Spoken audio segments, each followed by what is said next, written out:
네, 하나님께서 오늘 우리에게 주시는 말씀을 함께 보도록 합니다. 마가복음 1장 14절부터 15절입니다. 하나님 말씀을 함께 받들겠습니다. 요한이 잡힌 후 예수께서 갈릴리에 오셔서 하나님의 복음을 전파하여 이르시되 때가 찼고 하나님의 나라가 가까이 왔으니 회개하고 복음을 믿으라 하시더라. 아멘.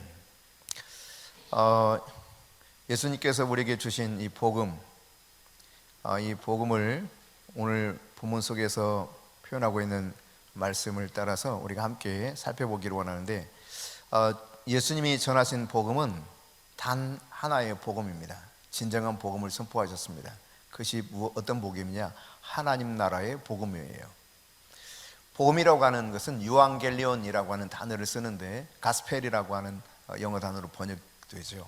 그러니까 이 복음, 즉 다시 말해서 좋은 소식이라는 이야기입니다. 좋은 소식.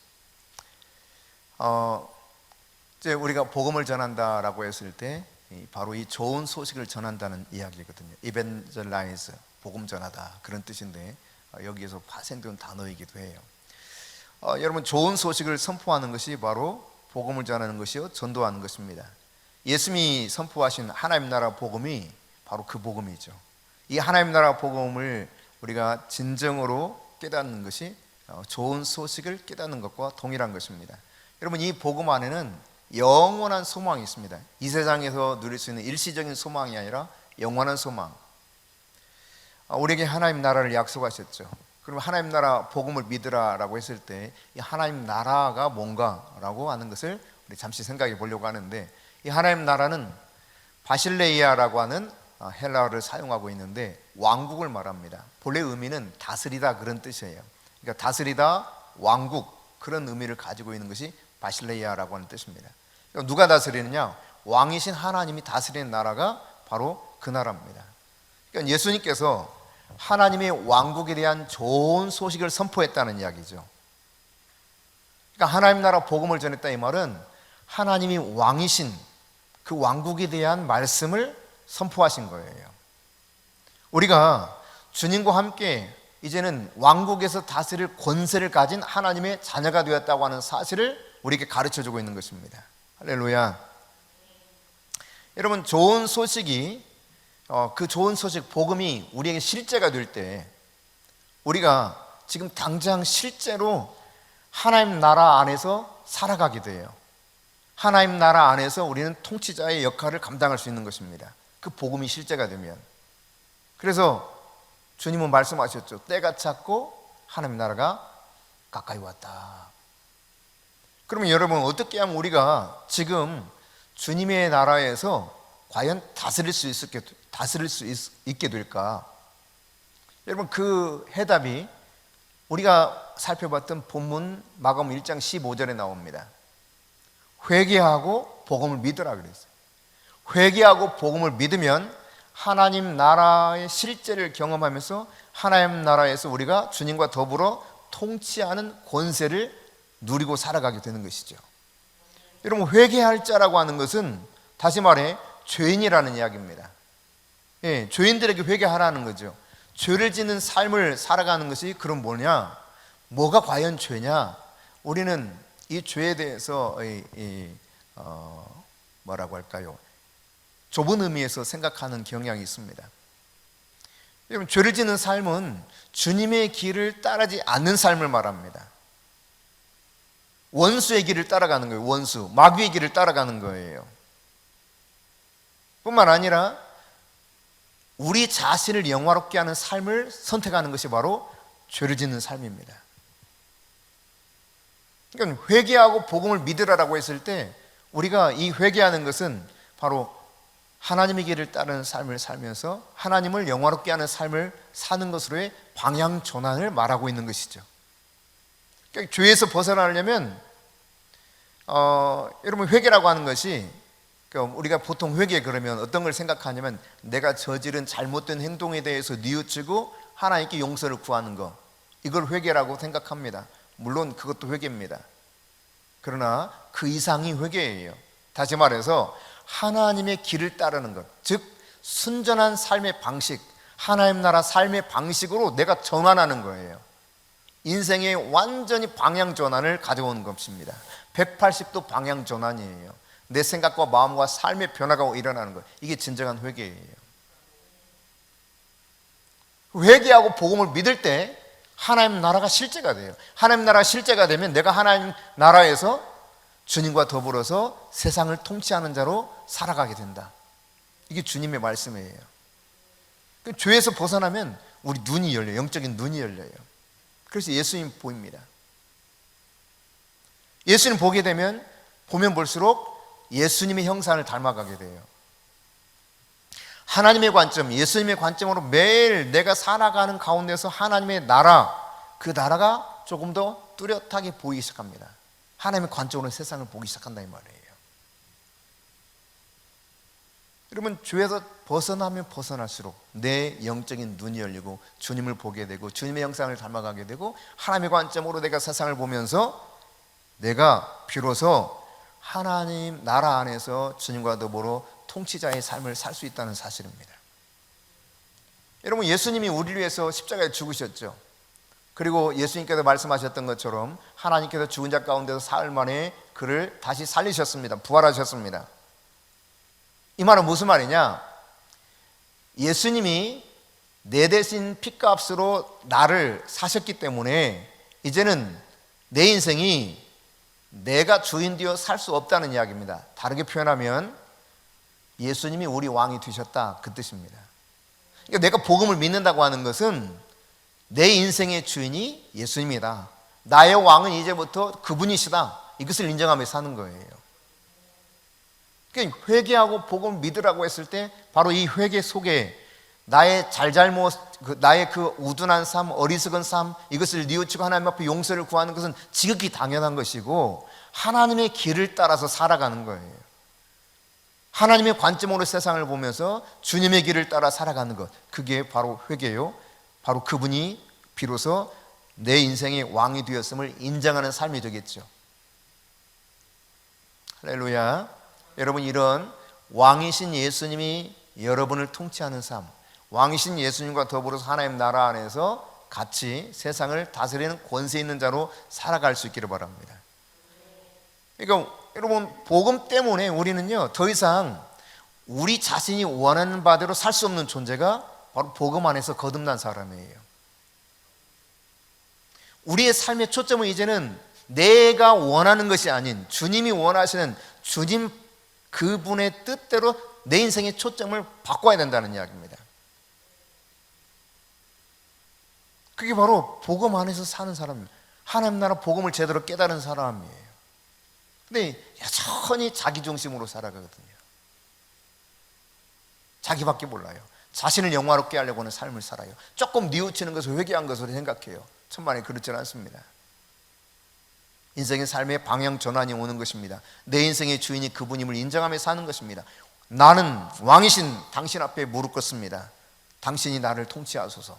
그렇게 살아가는 것이 바로 하나님 나라 복음을 믿고 살아가는 사람이요, 하나님 나라가 내 인생 가운데 실제가 되는 삶을 사는 바로 그런 하나님의 자녀인 것이죠. 여러분, 이렇게 하나님 나라 복음이 제대로 깨달아지고 하나님의 뜻을 성취하는 삶이 내 인생의 목적이 되는 삶, 예수님이 자신의 삶을 살지 않았습니다. 하나님의 뜻에 초점을 맞춰서 하나님의 뜻을 완성시키시고 십자가에서 고백한 말씀은 내가 다 이루었다, 이와 같이 고백했었죠.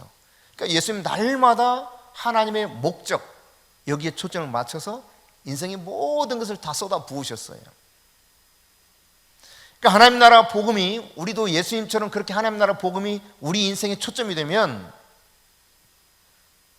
하나님 나라 복음이 내 삶의 실제가 되면 우리 인생에서 주님의 우선순위가 나의 우선순위보다 훨씬 우위에 놓이게 되는 거예요. 그러니까 여러분이 정말 하나님 나라 복음을 믿고 그 복음 안에서 거듭난 삶을 살아가게 된다면 하나님 나라에 초점을 맞춘다니까요. 주님의 관점이 나의 관점으로 바뀌기 시작해요. 그러면 내가 원하는 인생의 삶이 아닌 그분이 원하는 인생의 삶이, 그분의 관점이 나보다 훨씬 높은 위치에 있다는 것을 인정하고 그것을 따라가게 되는 삶을 살게 되는 것이죠. 이런 사람들은요, 이렇게 고백합니다. 주님, 오늘 제가 무엇을 하기 원하십니까? 왜? 그분이 왕이시니까.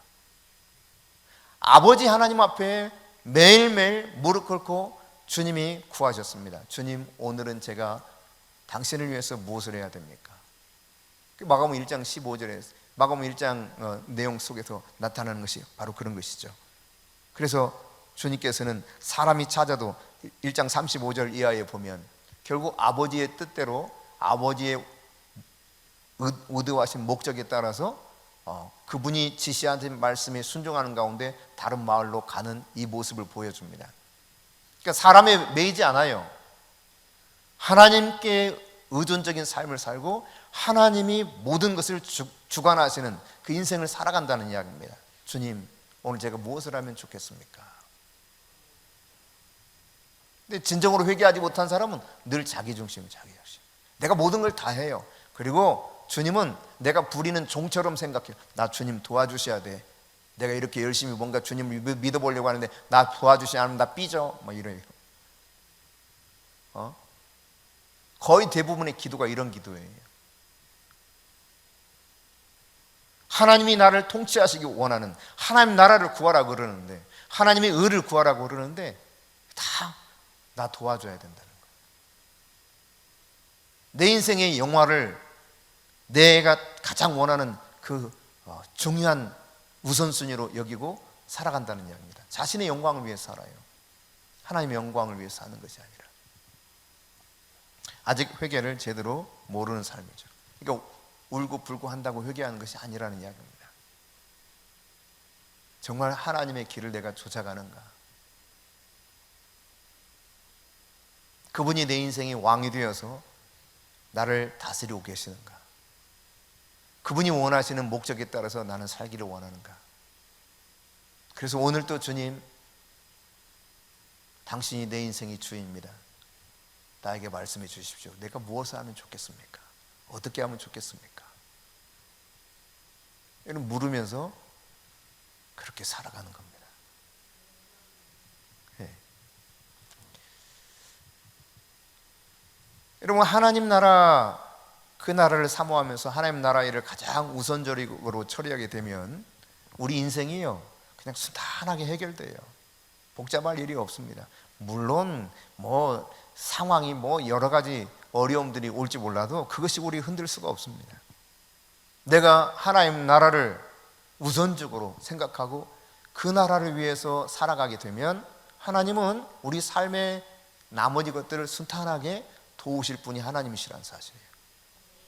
그러니까 주님의 시각으로 바라보는 사람, 하나님 나라 관점으로 바라보는 사람은 이 세상에서 일어나는 모든 상황을 이제 주님이 바라보는 관점으로 보이기 시작하죠. 하나님 나라를 보는 거예요. 그 속에서 평범한 일도 결국은 하나님을 영광스럽게 하는 일로 변화되는 이런 역사들이 우리 삶에서 계속 일어나는 것입니다. 그러므로 여러분이 매일매일 아버지 앞에 아버지의 뜻을 구하십시오. 엎드려서, 아버지, 제가 어떻게 하면 좋겠습니까? 최 목사님이 이제 요한계시록 동영상 강의를 마치고 그 다음 이제 책을 쓰기 시작했잖아요. 책을 쓰고 이런 과정이 한 13년 정도 걸렸나요? 그리고 이제 여기저기에서 약간의 요청들이 오기 시작했는데, 그러나 그냥 인간적인 어떤 생각을 가지고 판단하는 것이 아닌 그냥 하나님께 묻겠다는 거예요. 하나님, 어떻게 하면 좋겠습니까? 하나님은 나에게 이제 무엇을 요구하십니까? 그럼 우리가 어떤 것을 하기를 원하는가? 내 어떤 생각과 내가 원하는 어떤 영광을 취하기 위한 것이 아닌 하나님의 뜻, 하나님의 목적에 따라서 나는 무엇을 위해 살아가야 되나? 나를 만드신 분, 나를 십자가에서 대가를 지불하고 사신 그분이 내가 복음을 믿는다는 것은 그분이 내 인생 왕이 됐다는 이야기라니까요. 내 인생을 내 마음대로 할 수 없다는 이야기예요. 그분에게 물어야 돼요. 나 어떻게 해야 됩니까? 오늘 내가 어떻게 해야 됩니까?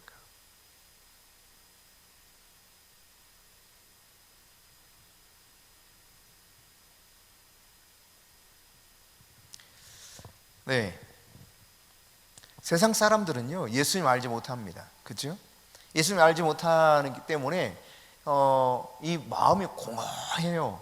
여러분 잘 모를지 모르겠지만 이 세상 사람들이, 예수님 모르는 사람들은요 얼마나 공허함을 많이 느끼는지 모릅니다. 이 공허하기 때문에 뭐든지 더 많이 가지려고 해요. 너무 공허하니까 뭔가 채워야 돼요. 그래서 뭘 어떻게 하면 더 많이 가질 수 있을까 늘 전전긍긍합니다. 그러다 보니까 사람들이 소비 중독을 일으켜요.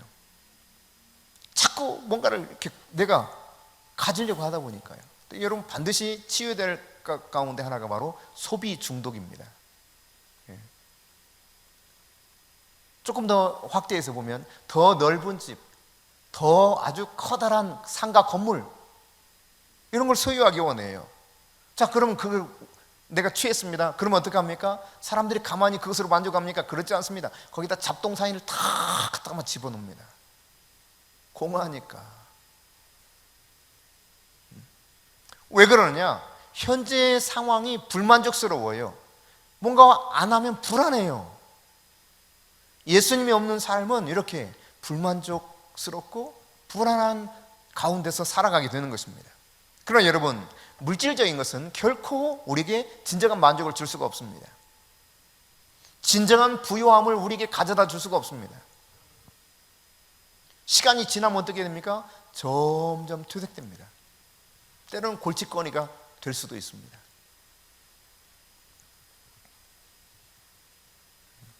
그게 인생입니다, 여러분. 누가복음 12장 16절부터 21절에 보면 이런 세상 사람들을 대변해주는 한 부류의 사람을 예수님이 소개하고 있어요. 흔히 어리석은 부자라고 말하는 그 사람이죠. 한번 같이 읽어봅니다. 또 비유로 그들에게 말하여 이르시되 한 부자가 그 밭에 소출이 풍성하매 심중에 생각하여 이르되 내가 곡식 쌓아둘 곳이 없으니 어찌할까 하고 또 이르되 내가 이렇게 하리라 내 곡간을 헐고 더 크게 짓고 내 모든 곡식과 물건을 거기 쌓아두리라. 또 내가 내 영혼에게 이르되 영혼아 여러 해 쓸 물건을 많이 쌓아두었으니 평안히 쉬고 먹고 마시고 즐거워하자 하리라 하되 하나님은 이르시되 어리석은 자여 오늘 밤에 내 영혼을 도로 찾으리니 그러면 내 준비한 것이 누구의 것이 되겠느냐 하셨으니 자기를 위하여 재물을 쌓아두고 하나님께 대하여 부여하지 못한 자가 이와 같으니라. 여러분, 아무리 많은 재물이 있으면 뭐 하겠어요? 주님 물어요. 묻고 있습니다. 너 죽을 때 이거 누가 그 소임을 가지고 갈 수 있냐? 아무도 가지고 갈 수 없다는 이야기입니다. 근데 그 죽으려고, 아니 죽을똥살똥 하면서 하는 게 바로 이거예요. 영원히 가지지 못할 것을 위해서 영원히 힘써, 죽도록 힘써요.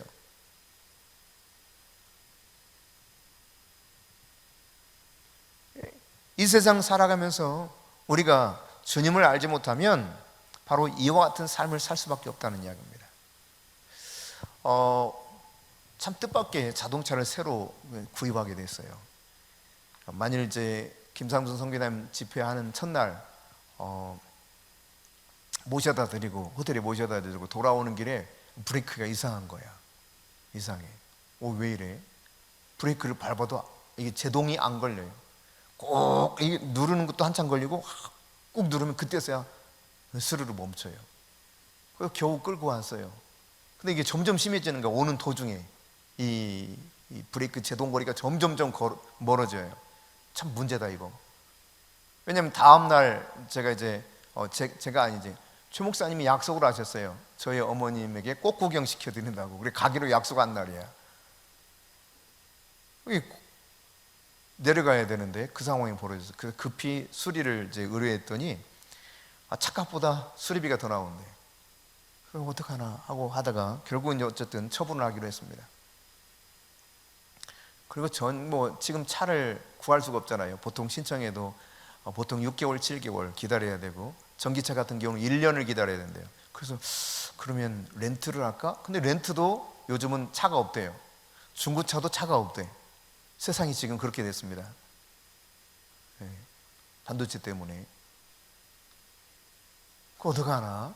차는 없으면 굉장히 불편한 상황이 되고, 뭐 다음날 어쨌든 제가 이제 우리 양혜숙 집사 차를 빌려 타고 다녀오긴 했는데, 문제는 이제 그 다음인 것이죠. 그래서 그렇게 고민하던 차에 이제 그 자동차 대리점에 있는 전시용 차, 그 전시용 차를 판매를 하는데, 그 전시용 차도 알아보니까 전국에 딱 한 대가 있대. 다 팔리고요. 차가 없으니까 품귀 현상이니까 그 제주도에 딱 한 대가 있다는 거야. 그 제주도에 한 대가 있는 이 차를 제주도에서 뭐 그날 주일날까지 누군가 사가지 않으면 전국에 오픈이 된대. 아무나 살 수 있대 그때는. 근데 광클릭을 해야 되는 거예요. 1등을 해야 이걸 당첨이 되는 거야. 네, 최 목사님 오빠가 이제 기아 자동차에 계시는데, 하여튼 내가 최선을 다해서 클릭해볼게. 우리 직원들 다 시켜가지고 해볼게. 그래서 몇 시에 클릭하냐 그랬더니 8시인가? 클릭 뭐 하여튼 한대요. 하여튼 꼭 그거 잡아야 되는데 그러니까 한 대밖에 없으니까 한 대밖에. 근데요 이 광클릭이 진짜 된 거예요. 지점장이 그걸 클릭해서 이렇게 잡았어요. 그런 가운데 어쨌든 이게 뭐 오게 됐습니다. 뭐 인도금과 등록비만 해서 뭐 하여튼 나머지 뭐 거기에 들어가는 뭡니까 블랙박스 뭐 바닥 매트, 썬팅 이런 거 다 우리 처남 장로님이 잘 해주시고 해서 가져왔는데, 타고 오는데요 막 마음이 굉장히 들뜨고 기뻐야 되잖아요. 전혀 그렇지 않은 거예요. 사람들이 저한테 그래요. 목사님 좋으시겠어요? 새 차 생겨서. 기분이 하나도 안 좋은 거 어떻게 이걸 뭐라고 표현할 수 있을지 모르겠어요. 전혀 그런 감각이 없더라고요. 나도 굉장히 기분이 좋을 줄 알았거든. 전혀 그렇지 않더라고요. 그냥 차일 뿐이야. 부담스러워. 옛날에는 그냥 아무렇게나 몰아도 편했어요. 근데 이게 부담스러워. 새 차라. 그리고 전에 차보다 약간 큰 차라 더 부담스러워. 주차하기도 불편하고 쌩쌩 달리기도 이게 조심스럽고. 그래봤자 여러분 시간이 지나면 어떻게 돼요? 아까 말씀드렸잖아요. 예, 이게 또 다 퇴색됩니다. 고철덩어리 되는 거예요. 제가 폐차하려고 물어봤더니 고철덩어리 85만 원 준다고 하더라고. 고철값. 그럼에도 불구하고 예수님 모르는 사람은 그렇게 열심히 죽을 때까지 이 어리석은 부자처럼 사라질 재물에 관심을 가지고 그렇게 살아간다는 이야기입니다.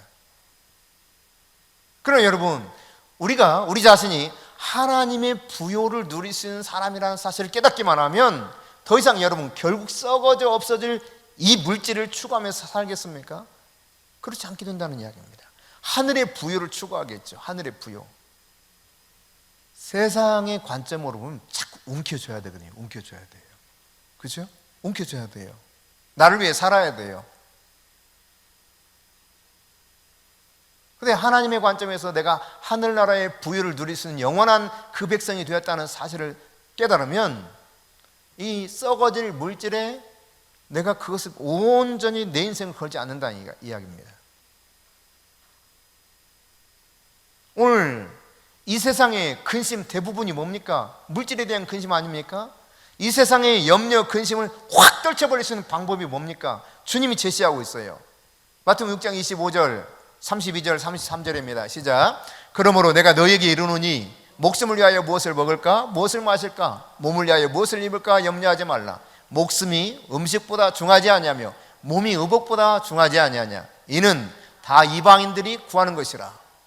너희 하늘 아버지께서 이 모든 것이 너에게 있어야 할 줄 아시느니라. 그런즉 너희는 먼저 그의 나라와 그의 의를 구하라. 그리하면 이 모든 것을 너에게 더하시리라. 해답을 제시하고 있어요, 여러분. 근심과 염려를 떨쳐버릴 수 있는 방법이 여기 있다는 이야기입니다. 너희는 먼저 그의 나라와 그의 의를 구하라. 하나님 나라를 구하라는 거예요. 회개하고 복음을 믿으라. 하나님 나라가 가까이 왔느니라. 하나님 나라, 이 하나님 나라의 복음을 우리에게 주신 주님이 정말 세상의 관점으로 살아가던 이 모든 것, 인생을 자신의 관점으로 살아가던 것, 잘못한 것은 물론이거니와 이것 회개하고 하나님의 길을 걸으라는 거예요. 순전한 삶의 방식을 선택하라는 이야기입니다.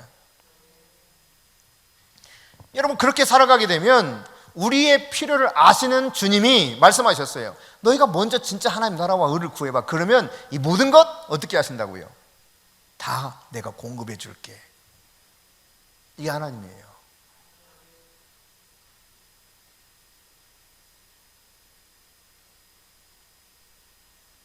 하나님의 인도하심을 여러분 잘 받으시기 바랍니다. 이건 제가 이야기해도 될 것 같은데, 브래티비 다시 이야기로 돌아가서 이스라엘에 대해서 하나님이 마음을 주셔서 자기도 모르게 시작했대요. 뭘 해야 되는지 몰랐대요. 김주철 감독도 처음부터 그렇게 두려고 전혀 예상도 못했대요.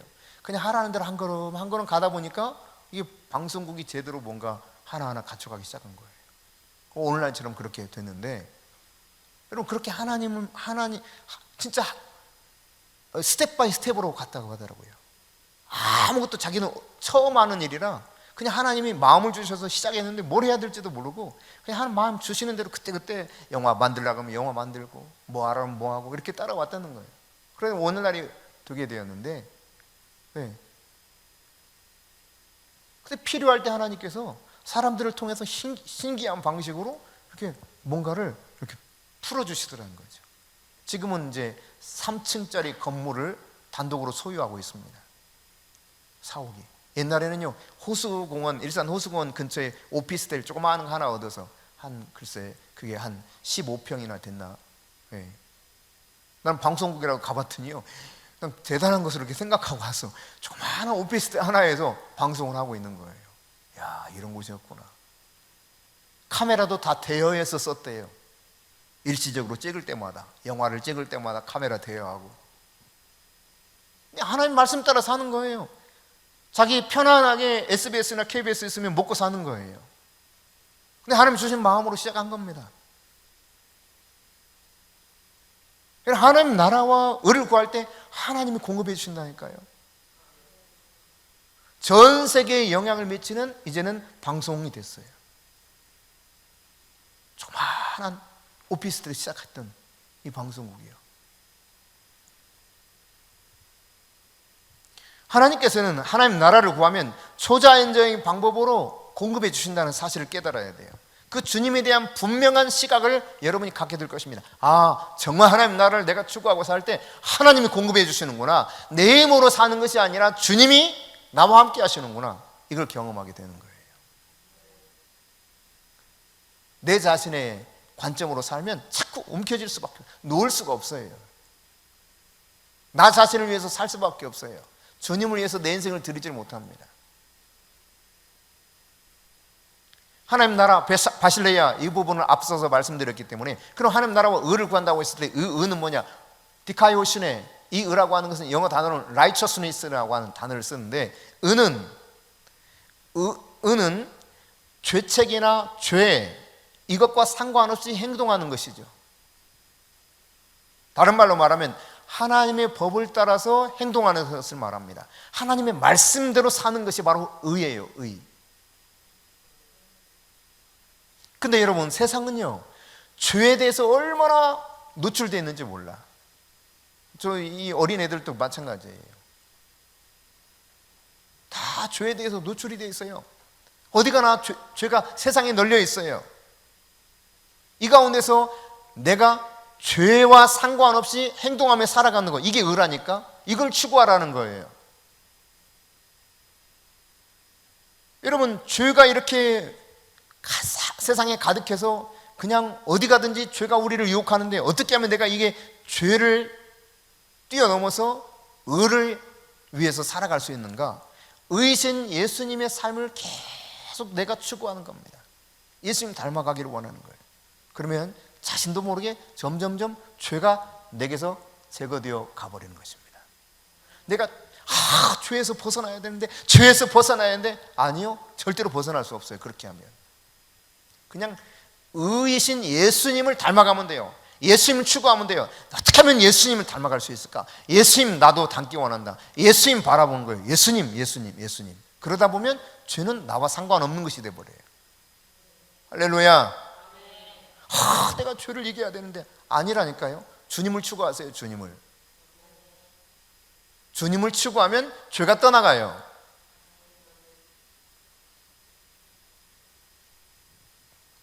계속해서 여러분이 예수님께 여러분의 마음과 시선을 고정시킬 수 있기를 바랍니다. 같이 해봅시다. 예수님께 내 시선을 고정시키리라. 예수님께 내 마음을 고정시키리라. 아멘. 우리는요, 하나님의 형상으로 창조된 사람들입니다. 하나님을 믿습니다. 하나님 나라 복음을 믿는 자들입니다. 이런 사람들이 계속해서 예수님께 시선을 고정시키면서 하나님 나라를 믿고 살아가면 나도 모르게 신기하게 영적으로 변화가 오기 시작해요. 하나님의 형상이 내 안에 점점점 드러나기 시작합니다. 우리는 예수님의 신부예요. 신부들은 순결하고 흠이 없고 의로운 신부가 되기를 원하고 신랑이 당연히 그런 신부를 원하겠죠. 주님이 찾으시는 신부로 변화될 수 있습니다. 순결하고 흠이 없는 의로운 신부 충분히 될 수 있습니다. 날마다 내가 주님을 추구하면 돼요.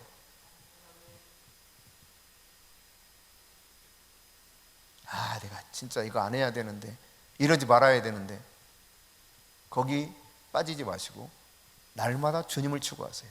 말씀을 추구하세요. 주님을 사모하세요. 그러면 죄는 점점점 사라집니다. 어둠이 나를 더 이상 쓰러뜨릴 수 없게 되는 것입니다. 내 속에 하나님의 형상이 회복되는 것입니다. 여러분, 우리가 세상에 발을 딛고 살잖아요. 아까 말씀드렸던 것처럼 세상은 온통 죄가 깔려 있다니까, 우리를 유혹한다니까. 끊임없이 유혹합니다. 예. 집에 가도 죄가 우리를 유혹해요. 폰만 열어도 죄가 유혹합니다. 눈도 흐리멍텅하게 만들어버려요.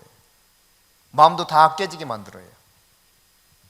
그런데 여러분, 우리가 그런 세상에 발을 딛고 살아가지만 하나님 나라에서 살아가고 있다는 사실을 기억하십시오. 주님과 더불어서 하나님 나라에서 살고 있는 거예요. 하나님 나라에서 살아가면은 주님과 친밀함이 점점 더해지고 이에 따라서 점점 예수님 닮아가게 됩니다. 오늘 본문은 말하고 있습니다. 회개하고 복음을 믿으면 이 땅에서도 하나님 나라를 목격하게 된다.